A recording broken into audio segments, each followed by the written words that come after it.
Hello and welcome to this unseasonably snowy episode of Student Vegetable Diaries. It's crazily snowing in the middle of March at the moment, so we were going to look at the broad beans, which are growing fantastically at the moment, and transplant them outside, but we're going to leave it for the next episode now. Today, instead, we're going to look at thinning out carrots, if you plant some carrots.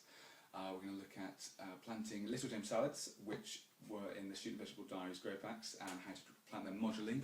We're going to quickly look at growing spring onions, beetroot salad and watercress, and that's pretty much it. As you see, all the other vegetables are growing fantastically well around here in Flexney, and the vegetables down at the adopted flat with Jenny have been growing fantastically well. All she's been doing is keeping an eye on them, giving them some water, and they've really been flourishing down there. So we'll start today with growing some carrots. So as you can see, these are the carrots I've been growing. These are the Amsterdam forcing carrots. They're a little bit bunched in, as you can see. There's lots of plants very close together. They need to be about 2.5 to 3 centimetres away from each other. So what we're going to do, we're going to pinch out some of the unneeded carrots. So if you go through, we'll go in close, and first of all, take out any ones that might have kind of fallen over because of some harsh watering. So I'm going to remove these. And if you look, see these two in the corner here. They're both fantastic, but they're too close to each other. So what we're going to do is decide which one is the strongest looking plant. So I'm going to say that this one here, as you can see, is the strongest looking plant. So what we're going to do, we're going to find the other one and just gently tease it out. There you go. We have one remaining plant with plenty of space. The reason we do this is because carrots are root vegetables, and they need plenty of space for the roots to swell to provide the carrots that you're going to eat. So they need the space. So that's the only reason you thin them out. When you're sowing the seeds, it's difficult to decide how many will actually turn into seedlings. So usually with carrots, you sow fairly thinly, but the idea is you'll thin out later once you can see which ones have grown through. So as you can see now, there's a lot more space in here.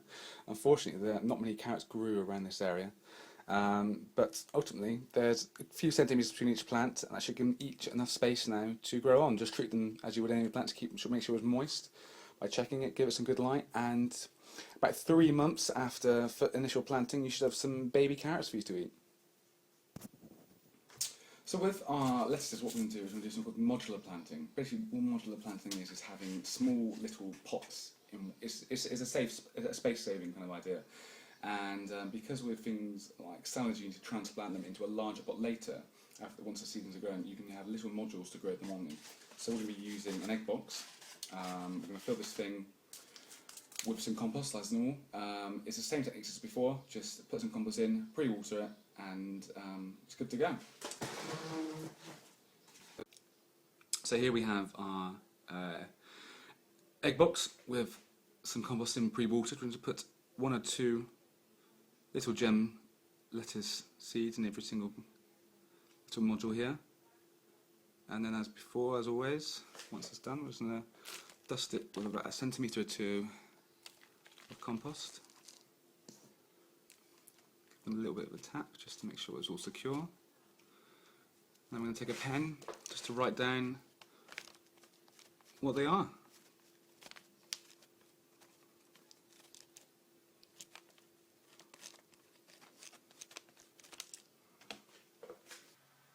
And now we'll take them over to the windowsill so they got some light and can start growing.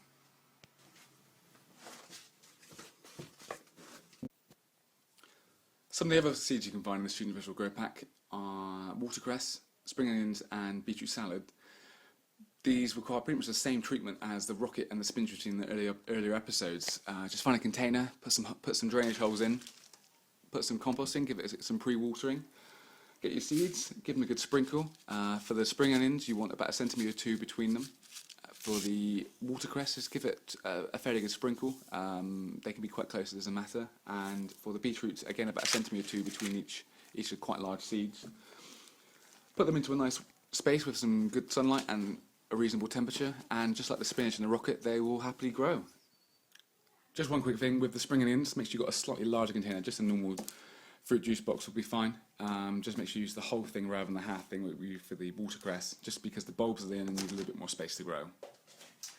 Right, well, that was a very quick and brief episode. I hope it's given you some ideas and tips on what to do with some of your seeds. Until next time, have a good one.